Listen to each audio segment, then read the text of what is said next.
can't afford not to record. You got your setup.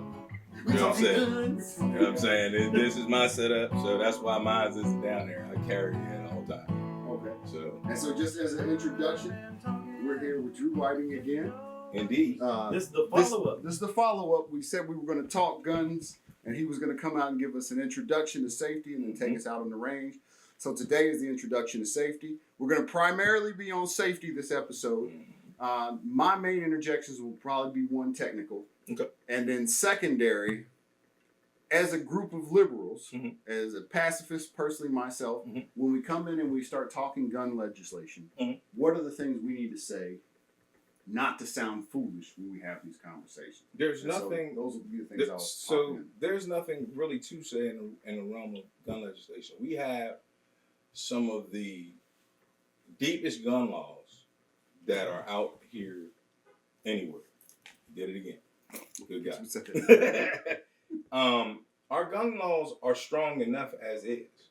Can you fix the background check system to make it to optimize it better and to make it run faster and more efficient? Probably so.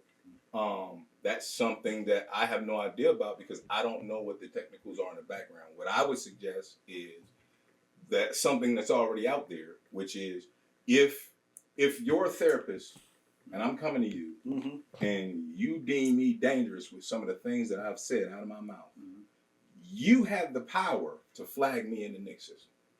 Okay. I think I can see exactly where the issue is. For most liberals, that's what we think about when we think about gun laws, is how do we prevent the non-gun people from getting guns? But somehow when it comes out, it sounds like I'm saying, you can't have this one anymore. It's too big. One's cool. That one's not. That's what it sounds like we're saying. Right. So here's what you would look at when it comes down to legislation. Our laws are strong enough as it is. Whatever checks and balances need to be done as far as the NICS system, that's above all of our heads, right?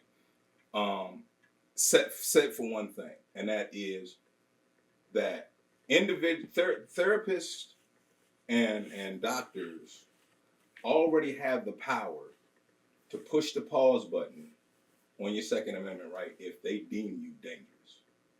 That is legally done. Now, I thought that it had to go before a judge in order for it to be acted. No, because here's the deal. If you're my therapist and I'm talking about killing people, if I take care and actually act that out, that's on you. Yeah. That's on you because you I would have like the to power go to stop one it. further. But how can we also make it so that the commanding officer of militias have the same power as a therapist? Well, they don't, and the reason why they don't is because of the simple fact that you're running afoul of the Second Amendment, of somebody's Second Amendment rights. But it seems like that would align perfectly. But it's via hearsay, and we don't have any technical proof other than, hey, he's speaking out of turn. He's speaking a little wild out there. That's why we let him go. But if your militia is well regulated, you should have that ability. Hold on. Now, what you can do, what they can do, is if they're in with their local sheriff, which normally they are, then normally what would happen is they would go and have a conversation with the sheriff, so that the sheriff is aware, or at least the deputy, so that the deputy or sheriff is aware of this individual. And it's being as though that militias do have all that person's information. Yes. You understand what I'm saying? They can go ahead and say, look, his name is this. He lives here. I would seriously check on this dude because he's been speaking out of his mouth some crazy dynamic things that he wants to do in the realm of setting up to do a hit here or a hit there or shooting here or shooting there. So yeah, that can be done already. Okay. That everything that you're speaking of as of right now is already it already has the ability to make it happen. Can we sue the commanding officer of a gun club if one of their members does something? No, because he does not have command over the individual as a whole. Without mandated reporters. Now what you can we make them mandated reporters? What you can do, well, that's running again. You're running afoul of the Second Amendment. You're putting roadblocks in between people's right to keep them their own. Yeah, that's what. No. I get where you want to go but you can't be so broad to where there's not guardrails. You know what I'm saying? We've already gotten to the point where we're so broad. Look at Massachusetts right now. Look at Maryland. Look at New York. Look at Pennsylvania. Like we already are to the point where everybody is trying to make it as broad as possible to catch this net of individuals that's out here, but it's not as many as we think. Yes, it's not as many as we think. I think that's the scariest part. What we know is one person with a gun can do the kind of damage that it used to take an army to do. And so now, that's always been. That's always been. Every firearm. It didn't feel like that prior to Columbine. Okay, so this is why we're having this talk. Yes. Because what you don't understand is it's always been there.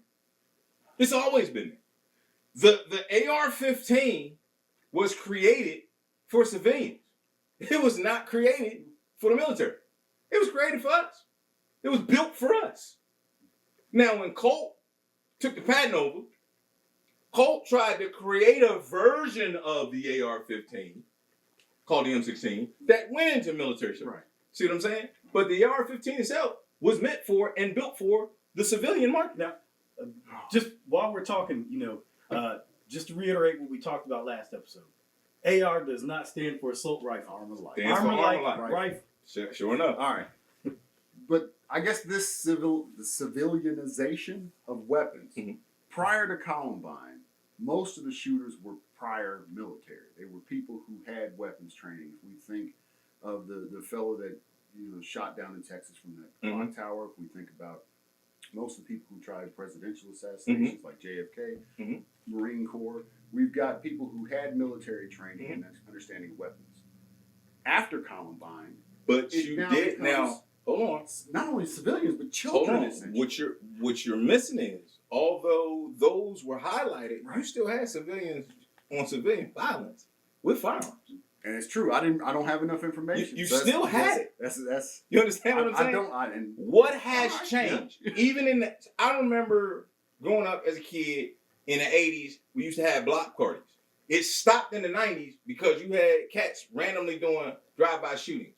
Why? Because they were trying to get in with a crew, and that was part of it. You had to just randomly shoot an individual on the street. I know that sounds bad, but that's how it is. Now here, I'm going to take it one step even further.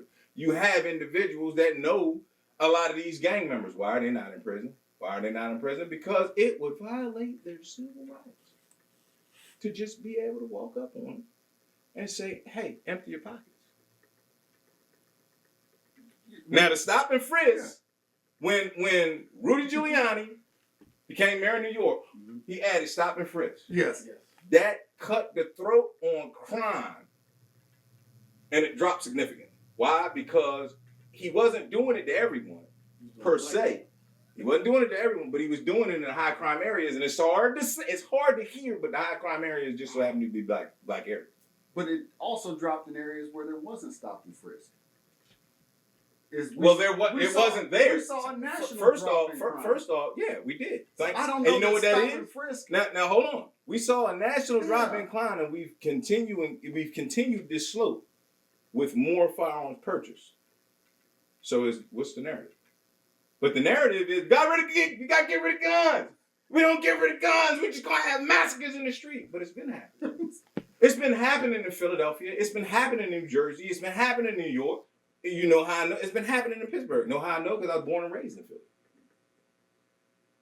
I know because I was born and raised in Philly, and I've seen it. I bear witness to it.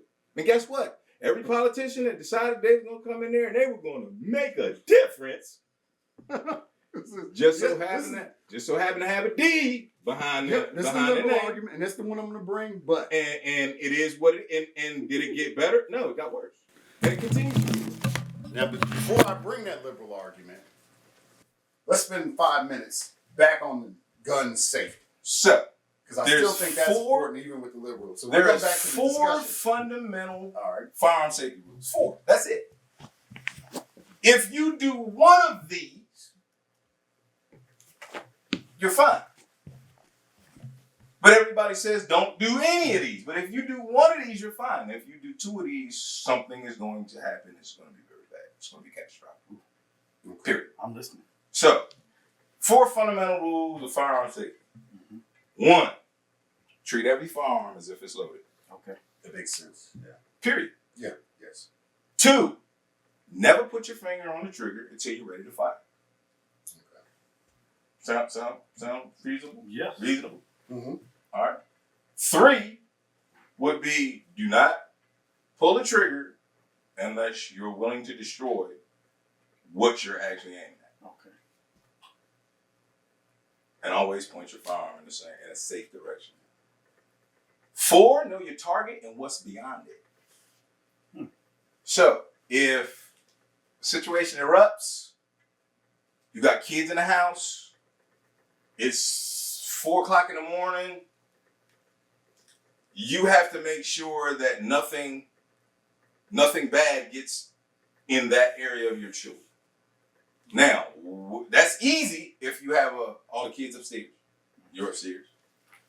But it gets a little tricky once you got that kid that's 16. He wants a little bit more responsibility, and you say, all right, well, we'll set up a little area in the basement for you. Or if you got an office downstairs and you don't really use the office and you decide to pull your stuff out of the office and create an office downstairs, and now you got a child downstairs, and that what used to be your office space. Now that's when things get tricky. That's where you already know your target and what's beyond it. Let's say something happens, you're out at the grocery store, you're walking along, you're carrying. All right? Something pops off, you have a couple of gunmen come in, they're waving guns or what have you. You've got a split second to assess, should I draw and fire? Should I try to get cover and call 911? What should I do? See what I'm saying? So is gun training that practicing of the decision making? yes. Okay. Yes, we actually do have a classroom setting where you actually get the gist and understanding of everything that I'm telling you right now. You understand what I'm saying? You have to discern what is the right time and what's not the right time. A lot of people, as it stands right now, though, that could be in a position to help someone, save someone, save a child's life even, are hesitant to do so just because of how the law is basically against the law-abiding citizen that can intervene until the police arrive. Because when you're in a situation, 3 minutes is a long time to fight for your life. 7 minutes is a long time to fight for your life.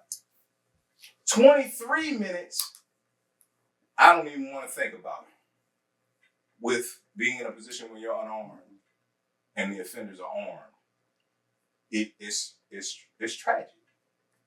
And what do? We create laws against the very individuals that are more responsible than even police officers when it comes down to firearms. But now this feels like the second edge of the same sword, where we say the number of irresponsible gun owners is minuscule, but it seems exactly equivalent to the number of armed break-ins. In what respect? It just doesn't happen very often. What doesn't? Armed break-ins. That's where you're wrong. See, it doesn't happen to you because in where anything worth stealing, and when we in where we live, bro, you have to understand our way of living here versus the way of living in Chicago, the way of living in Philadelphia, the way of living in New York, New Jersey, Maryland. It's totally different, bro. We have a slow way of life, and it's purposefully driven in that way. That's where this small town charm comes. Right. You understand what I'm saying? But when you go up to these cities, it ain't like that, bro. It's hustle and bustle, man. Now, where a person might come and they might ask you, if I was to take y'all up to Philly and we used to go downtown on a Friday night, which I wouldn't do that, but let's say, hypothetically speaking, let's say I did. Let's say one of y'all dipped in to go use the bathroom somewhere and The other one wanted to check something out that was just a few feet away. You know what I'm saying? The other one comes out the bathroom, some dude comes up and says, hey man, you got the time? Well, you, in your infinite wisdom, wouldn't be thinking about anything but, okay, this dude won't know the time. It's, by the time you look back up, it's a gun in your face. Mm-hmm. That's how it rolls in these inner cities. We ain't even talking about the games. All right. So now, we don't even have to go that far. Mm-hmm. Right now, in Roanoke, we have a gun violence problem. And in fact, a pastor came down and spoke at my church today. Mm-hmm. And I think this next week, we may even have to go down and record a show there. Mm-hmm. They're meeting in Roanoke to talk about those same gun violence issues.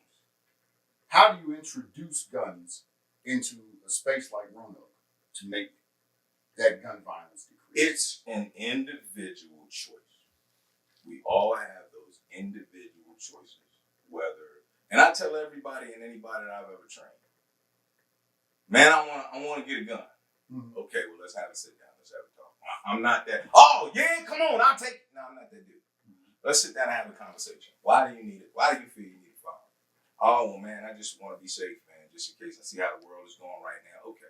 Now the second step of what the conversation is. Okay, well, do you believe in God the Father Almighty, or do you have a higher power that you believe in? Allah, whatever it is, Buddha, I don't care. You have a high power that you believe in. Absolutely. Okay, well, what I want you to do is for the next week, I want you to converse with your high power and see if you can actually make a commitment to end another person's life, because it's not what you see on TV. And see, a lot of people, I think, even all the way down to individuals that want to work in the hospital industry and stuff like that. It's not like none of this is like anybody sees on TV and movies. It's not. Mm-hmm. It's really not. So in order to dig deep within yourself, you've got to really sit alone and ponder the fact, okay, if my life was in danger, or if a friend's life that I was with was in danger, or my family's life was in danger, or another human being's life was in danger, that I was in the realm of, could I end somebody else's life? Mm-hmm. And if you come back, and I've had people come back and say, you know what, man, I think that's a little bit too heavy. Mm-hmm. And I think I'm going to postpone until I look, I think that would be my response. Now you sound like a liberal. You got a wellness check and then a 7-day waiting period. That's not a 7-day. That's not you a 7-day. Said go pray on it for a week. I said go pray on it and think to yourself for the week. Doesn't that sound like what we want as liberals? You can't mandate. I don't mandate on anybody. If a person tells me off rip, yeah, I'm good. Okay, well, I got to kill this man tonight. Well, yeah, let's go. Then you say, hey, well, all right, come on, let's go get a gun. No, I didn't say that. You're putting that in my mouth. What I'm saying is, if a person says, yeah, I've already done that soul search, I'm good with that. All right, well, let's go ahead and let's start looking. What are you looking for? At any point, would you say that response was a little too quick? No, because my response was right quick as well. Like, when I got here, it was like, where's the first gun store? Like, I needed to know where all the gun stores were at. You know what I'm saying? Because I already knew where I came from. Now, the trick was, it wasn't as heavy as it is up there. It's not as heavy as it is up there. But still, does that mean that I want to run the risk of rolling the die on that? No. So I went ahead and I started, looking, getting pricing and all that different stuff. Does that make me a person that's bad or evil or horrible? This is the thing. A lot of the roadblocks that wind up coming up when it comes down to firearms is you have people that believe that no one should be able to take a life but the police. But then at the same time, you sit there and say, well, the police is corrupt and they're killing black people. You know what I'm saying? So what is it? We'll never have the utopia that these individuals try to throw at you. Oh, well, we deserve to have the right to be safe. Yeah, it's written in the Constitution of these United States. So therefore, if you feel as though that things is getting a little too hot, you might want to go to your local gun store and start asking questions. And that's just that. If you want to make sure that if the situation ever arises, that you are the one that comes out on top, do you think I care about whether I have a bigger gun than the assailant that's coming in my house? Hell no. I want the fight to be lopsided on my side. I want to be able to call and say, hey, I had a shooting at my home. I have on X, Y, and Z. The firearm is in another room. The magazine is out of it. Please hurry. Boom. That's it. All right. So I think this may be a split where, as a liberal, I think that there are almost no bad people. There are very few people that are put on this earth that are inherently evil. I'm sorry, buddy, but you're wrong. And I think that is the main split. And that's what normally is. A lot of individuals. See, when you have a lot of people that don't see it, but then it's like, well, why would you want to? But then when you have people talking to people, when you have even people with all the gun violence in Rome, when you have individuals that lived it, bro, no, you can't tell me nothing about what, because I'm looking at what I've been through, yes, and what can be, and what I don't want is in the middle, me, bare naked, with the ability to get killed, maimed, harmed in any way, and also to make sure that a situation doesn't arise where I'm out of the picture or I'm bleeding out, and now they go after my wife. No, I'm not with that. You are a good person. And you came from that situation where you're damning a whole pool of folks. I'm not damning a whole pool of anything. What I do is I understand. No, what I do is I understand that there's evil that walks the face of this earth. Yes. And I'll be damned if I'm going to be in a situation where I can't defend myself or my wife or my family. Is greater than that evil. Okay, well, would you like to tell that to the people that's in the grave right now that didn't have a firearm because they thought the way that you all of us are going to face the grave. Oh, yeah, but I want mine. Face the grave. Of course. But see, what I want to do is I want to be able to actually exit this world the way I was supposed to. I want to exit this world because an individual decided to pull a gun on me because in some way in that individual's mind I slighted him or her in any way, shape, or form. But now I'm pushing my faith because I think I have the same desire. But my understanding is even Christ had that desire and asked if there's any other way. But there wasn't. No. The way he had to exit the earth was the way that was preordained. Mm-hmm. The same is true for you and for me. Okay. I have no choice. I beg the difference. How I do. And I think, I beg the difference. And I really can't argue because that is 100% of faith. It is. And I can't place my faith on you. So, yep. So, in that instance, you got me. So, I mean, again, we're not on that gotcha moment. Okay. Yep, that's true. That's not what we're here for. I appreciate that. We're here for education. That's it. So, let's go back and let's get some more education. So, that from that point on, that's what you have. You have the 4 fundamental rules of firearm safety. Next, you have what? Number 3 on that. I'd say the only difference in that is instead of destroy, I think in my mind the word would be kill. And is there any? That's the word. That's the word. Okay. That's the word. All right. Yep. But destroy. You can destroy things in many different ways, right? I can destroy if this bone gets cracked from a gunshot, from a negligent discharge. Yep. Right. You'll never be the same again. Right. I destroy somebody's life. I destroyed a body part, an appendage. I think I'm gonna have to go back with destroy because you know what I'm saying? Even in my understanding of faith, that he didn't kill the soldier. He chopped off his ear. He destroyed. Yeah, exactly. So, yep. Exactly right. All right, I'm going with destroy. Right. So right, I've been that's why destroy was the word that was chosen. Okay. Because it's several different ways that you can destroy a person. Yeah. With a weapon. You know what I'm saying? So I mean, deal with a monk that has a staff and been training with that staff forever. I'm good. I'm saying, you want to fight? You go right ahead. I'm gonna sit right here. Yeah. I'm gonna call 911 to come scoop your behind up. So the second thing that we want to talk about after the 4 fundamental rules of safety, the second thing that we want to talk about is fitment. Fitment. Now fitment. Why do we say fitment? What the hell are we fitting? Yeah. Well, I guess you what you explained earlier, like the rounds that your wife is using.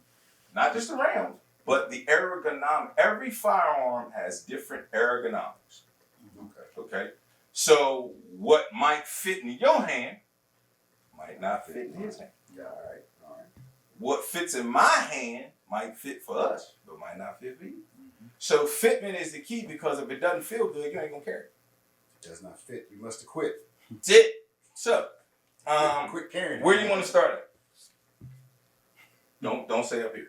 Don't say. Okay. I'm gonna let you know lead. what? Yeah, I'm I'm gonna gonna start down here. I was a little worried about my sound on the kind of intro piece, so I would love to start with the earpieces again, safety, and let's move on. That's exactly what I was hoping you was gonna say. Okay, so now here I'm gonna let you put the earmuffs You on, may have to come to this side to get camera wise. All right. and I'm gonna let you. I'm gonna set. Is that pot still going? Yeah. All right. I might go. That's some good That's some good coffee. I know. That's what I'm saying. That creamer is the bomb. It is. I found that and I was like, cinnamon French toast, bruh, need that in my life.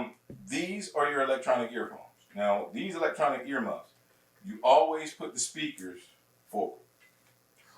Oh. Yeah. I have a pair of these. I bought them for racing. Okay. I don't use them correctly. Like this. Yeah. This is a piece of So, information. I mean, you always face the speaker Forward. Oh. Okay. Now, what we're going to do here in a little bit is once y'all get these on and get them fit up, then we're going to step outside. Okay. And then what we're going to do, we're going to come back in, switch, then we're going to go outside. Okay. All right, so there you go. All right. Go ahead and fit them on. Can't hear anything. I can hear you. You can hear me? I can hear you because I responded back. Are you ready? Better or worse? Oh wow. Different. Definitely better. Yes. All right, come on. All right. All right. We'll describe this when we come back. Oh wow.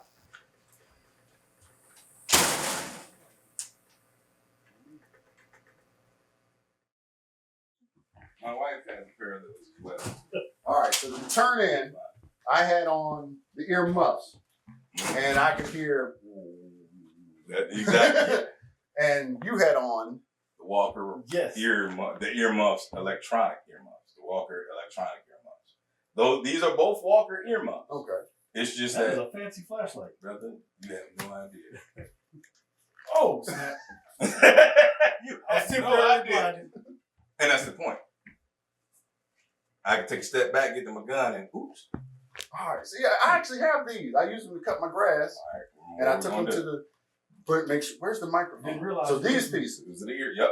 Make sure In the front. I just been putting them on. Sometimes they work great, sometimes they don't.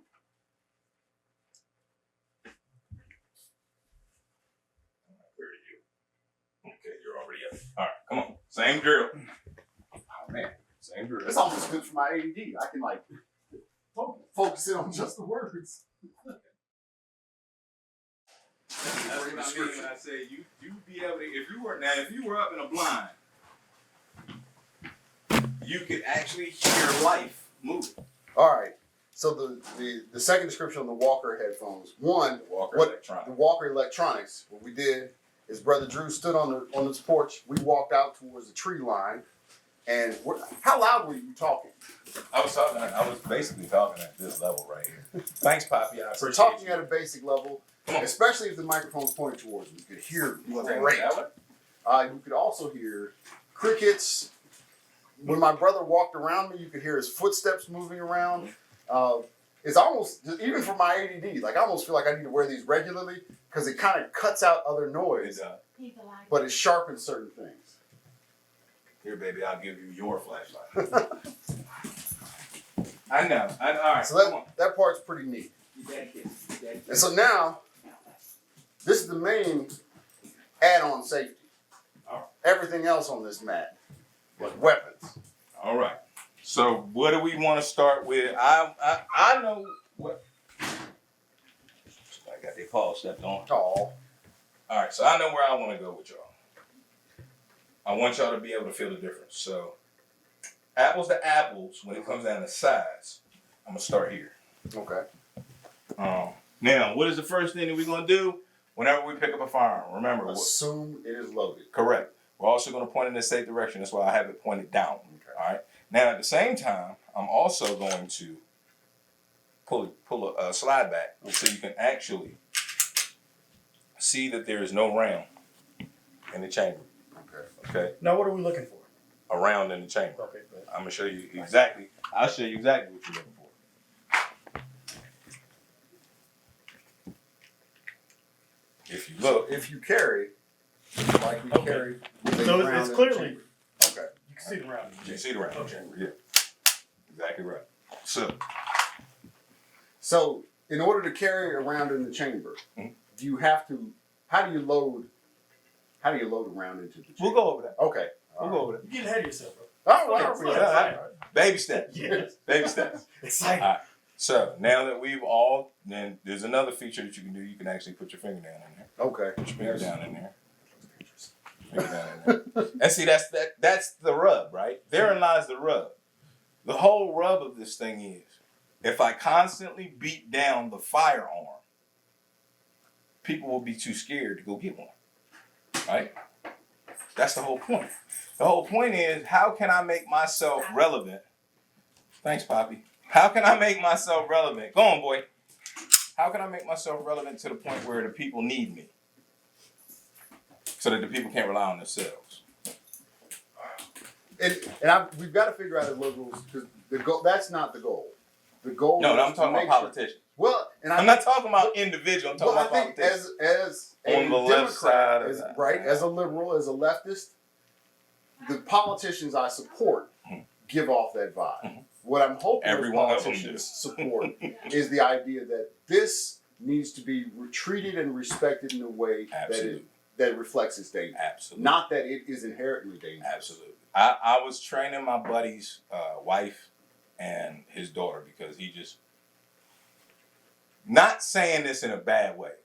I teach well, you can ask my wife.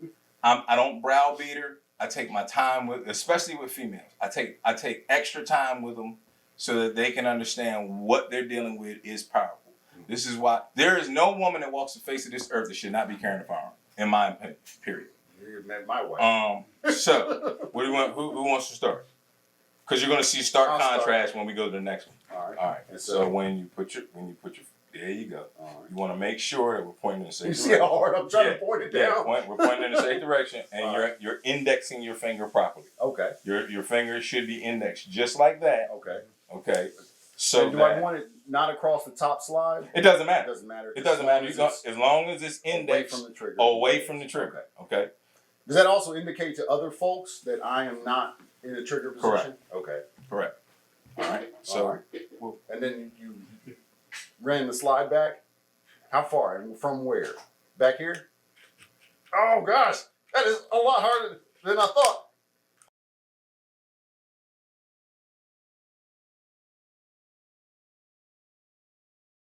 I am clearly not a gun person. no, what it is it's not like the movies. All right. Why am I not catching? The reason why you're not catching. Have I caused any damage No, to what not I at all. imagine Not is at all. an expensive weapon? Not at all. Not at all. Not at all. Just about everything. I'm gonna tell you right off rip. That was $1,700. Actually, that was $1,800. I'm sorry. That was $3,200. See, That was $1,500. That was a bill. That was about $800.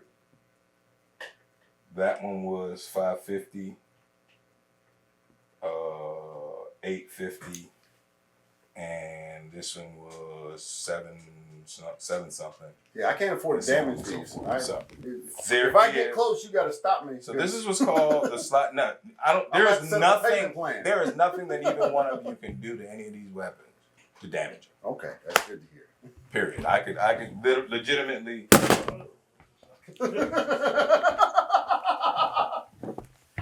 Still treating every weapon like it's loaded. Now, what I am going to do That is the sound of is a I'm going weapon to do hitting the floor. same thing, and I'm going to put a round in the chamber. Oh, I'm gonna do the same we thing. believe you, man. And the reason why I'm going to do it is because a lot of people think that oh my God, if I drop it, it's just going to go off. No, because all firearms have drop safe technology in them. Are there any that don't? Because I did. The older models did not. Because I went to Dick's and I've talked to a guy who was selling the rifles, and he told me a story of a guy who discharged his weapon as he was pulling it out. How can that happen? How can that happen? I'll tell you exactly how that can happen. Now, but first, slide catch, slide release. Slide catch, slide release. Okay. Push up as you're running the slide back. It'll catch it. It'll catch the notch right here in the firearm. See it? Mm-hmm. Yep. slide release. It also releases the slide back down to its firing position. Okay. Okay. And so what's this You front wanna try one? that again? Yeah, let me try it again. So as we're going back, As you're flagging your brother, go ahead. But yeah, that's how you do it. and then just release. Yeah, just push down on it. There you go. All right. Try that. Okay. All right, let me show you something. Let me show you the trick. I'm left-handed. All right, so if you hold it close to your body, Mhm. and if you put your hand here, push down on it. Okay. All right, may have to try that one. Push down, Try it down. into the camera. Do the Okay. same movement. All right, so if you can, yeah, it should be good. So chest height, grip it from the back, push down On the with weapon the right hand instead of. on the weapon Oh, okay. instead of actually trying to pull back on the side. Right, which is what I was doing. The whole But you can do it either way.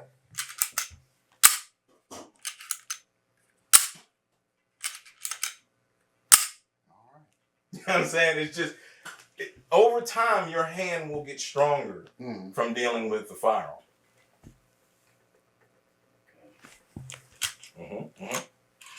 But you gotta push up Oh, on. because you're left-handed. It's ambidextrous firearm. Is there a slide on both sides? Mhm. Oh. So you can look.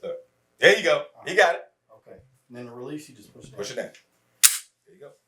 Okay. And when I say it's ambidextrous, so again, there's your. You can actuate. You see how I'm actuating it from the other side.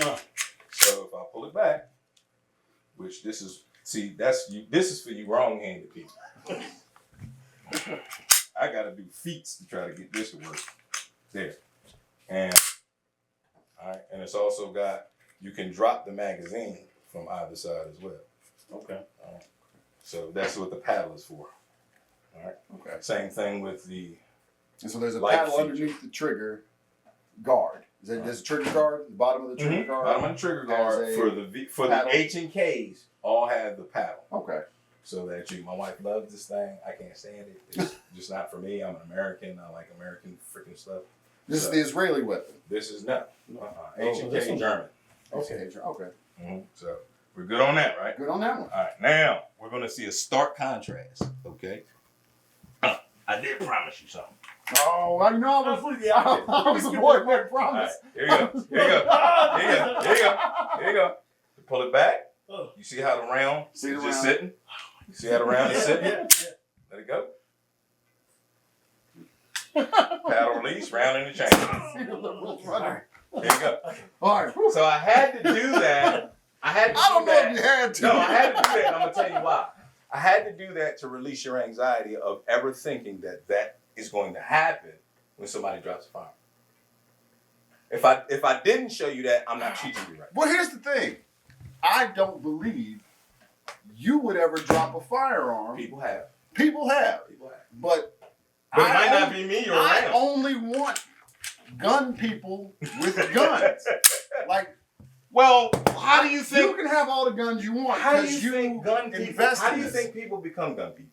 And it's And that's sad. fine. The sad truth. I'm gonna tell you the majority of people that become gun people wind up having this sycophantic notion that they want to live in this utopia that will never happen until Jesus comes back and deals with this situation, deals with us in the way that we're supposed to be dealt with.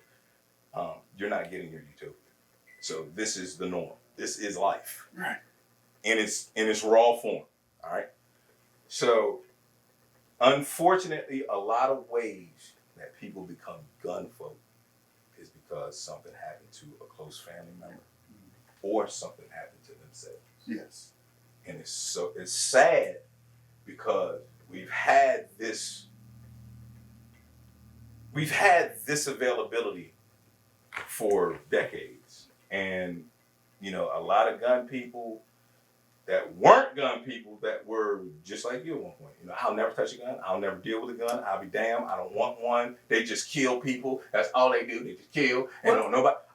But it's not the gun. It's the person. Yeah, I agree. And I don't think that we are afraid of those people.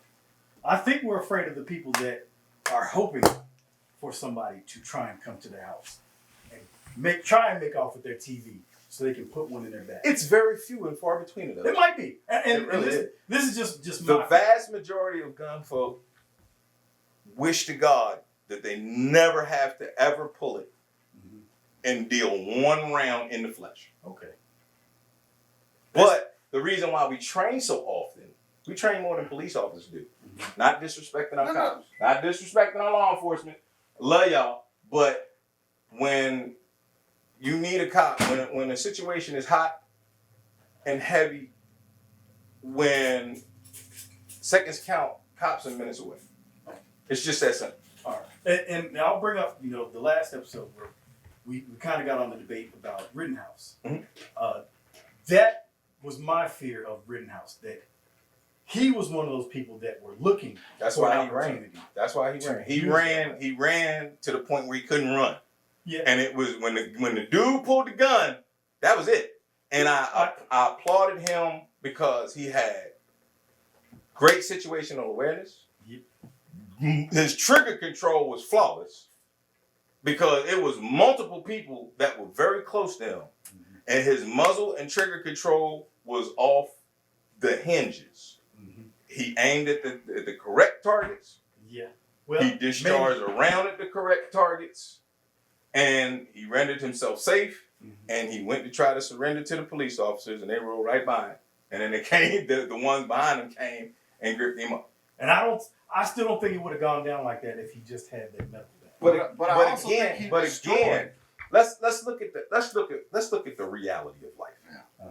Okay, the reality of life is, if you're a person that has remotely dealt with guns at all, and you even if you kind of carry, the point in fact is this: if I felt compelled to go somewhere to help, and because of who I might be, if somebody recognized me, or depending upon the fact of where I am and whatnot, the geographical location, it doesn't matter. The point in fact is, I went to go render aid to some people because I felt it was the right thing to do. But at the same time, a few brothers thought, yo, you need to make sure that you have something to defend yourself because it's wild out here. I would never in my life go to help and render aid anywhere without some form of weapon on me. That's just bananas. Because I've been in those situations before, and I know how they can elevate. They can go from 1 to 1,000 in a second. An ambulance, they don't carry weapons. They're getting ready to start. Oh, I hadn't heard that. They're getting ready. Because that's always been a bone of contention with ambulance drivers and EMS and people that work in the field of EMS. We don't have, it's been the same bone of contention with firefighters. But now you've got situations where in certain states, they're able to carry firearms. Then you've got other means. You've got the Brenner gas gun. So it's actually a gun that delivers a large cloud of pepper spray that is just ridiculous. And now the bottom line on that is, okay, that's a 50-50. I can hit a normal person. It can incapacitate them. They'll run off. I can hit a person hopped up on meth, PCP, or anything along those, or cocaine, or anything along those lines, any kind of stimulant. They're gonna walk right through it. They're gonna eat it and keep coming. So it's a double-edged sword. It's a real. You're walking a fine line of putting yourself in danger without actually having the means to lethal or not. You know what I'm saying? Like, that's why you have cops that have lethal and non-lethal. And that's the reason. If non-lethal fails, guess what? Lethal. But I think that then goes back to kind of the big discrepancy, I think, between liberal and conservatives. As a liberal, I believe the world is getting safer. And it feels like conservatives are telling me it is not. Because it is not. It's not. Do you realize that within, I think, a span of 8 blocks, in Chicago, you have legitimate kids that are starting from the age of... This closes out Misunderstood. Come back and join us for this multi-part episode as we continue this line of questioning and talk a little bit more about guns, their place in society, and how we can conversate both liberals and conservatives. Heard a man talking, didn't know what he was saying, but he kept on spilling. His words just the same. His mind seemed scrambled like a burned out candle, with half the wick missing and a nothing for flame. Give me a savior that takes me away. Give me a blanket and a space for my head. When time descends like an old stage curtain on the back of my eyelids, I'll be in a place instead.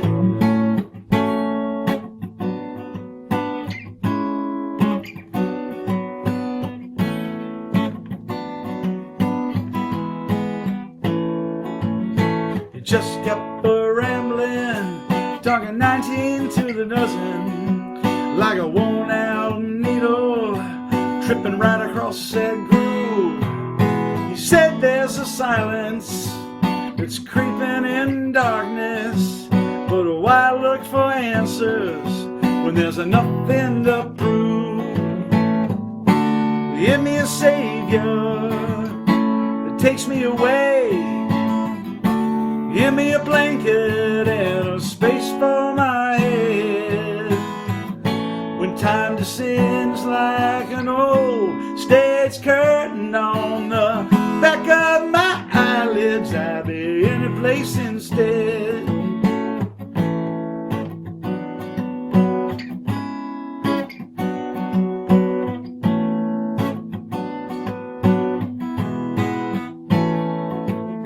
If time were elastic, would we dare ask it to hold on to something before it melts down like ice? And if we could listen, we'd hear back the laughter, 'cause no one ever wades through the same river twice. Give me a savior that takes me away. Give me a blanket and a space for my head. When time descends like an old stage curtain on the back of my eyelids, I'll be in a place instead. When time descends like an old stage curtain on